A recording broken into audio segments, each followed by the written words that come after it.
ओम नमः शिवाय मित्रों। आज हम जानने जा रहे हैं नारियल के जन्म की कहानी।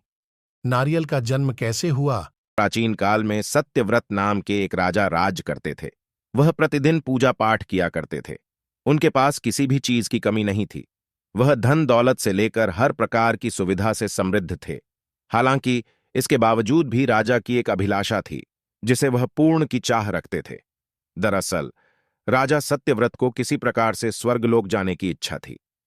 वह अपने जीवन में कम से कम एक बार स्वर्गलोक के सौंदर्य को देखना चाहते थे, लेकिन उन्हें इसका मार्ग नहीं पता था।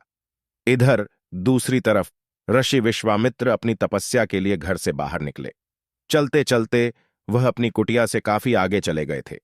काफी समय बीत गया, लेकिन वह नहीं लौटे। इस कारण उनका परिवार भूख और प्यास से तड़प रहा था। राजा सत्यव्रत को जब यह पता चला तो उन्होंने ऋषि विश्वामित्र के परिवार के पालन पोषण की जिम्मेदारी ले ली। कुछ समय बाद जब मुनिवर लौटे तो वे अपने परिवार को कुशल देख काफी प्रसन्न हुए। उन्होंने पूछा कि उनकी अनुपस्थिति में किसने उनकी देखभाल की।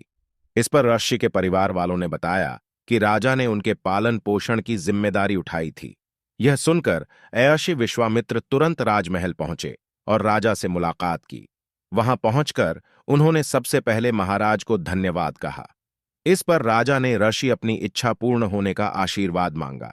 राजा की बात सुनकर ऋषि विश्वामित्र ने कहा, बोलिए महाराज, आपको क्या वरदान चाहिए?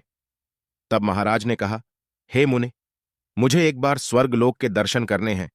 कृपया करके मुझे वहां जाने का वरदान दें।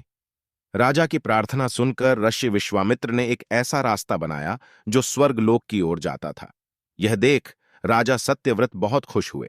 वह तुरंत उस रास्ते पर चल पड़े और स्वर्गलोक पहुंच गए। यहां पहुंचते ही इंद्रदेव ने उन्हें नीचे धक्का दे दिया, जिसके कारण वो सीधे धरती पर जा गिरे। राजा ने सत्यव्रत ने तुरंत सारी घटना ऋषि विश्वामित्र बताई।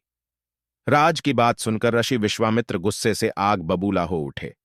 उन्होंने तुरंत सभी देवताओं से इस बारे में बात की और इस समस्या का हल निकाला, जिसके बाद राजा के लिए एक नया स्वर्गलोक बनाया गया। नए स्वर्गलोक को पृथ्वी और देवताओं के स्वर्गलोक के बीचों बीच स्थापित किया गया था, ताकि किसी को परेशानी न हो। नए स्वर्गलोक से राजा सत्यव्रत तो बहुत खुश हुए, लेकिन विश्वामित्र को एक चिंता लगातार सता रही थी। उन्हें डर था कि नया स्वर्गलोक कहीं जोरदार हवा के कारण गिर न पड़े। अगर ऐसा होगा तो राजा सत्यव्रत दोबारा से धरती पर जा गिरेंगे। काफी सोच विचार के बाद महर्षि विश्वामित्र को एक उपाय सूझा। उन्होंने नए स्वर्गलोक के नीचे एक बहुत लंबा खंभा लगा दिया ताकि उसे सहारा मिल सके।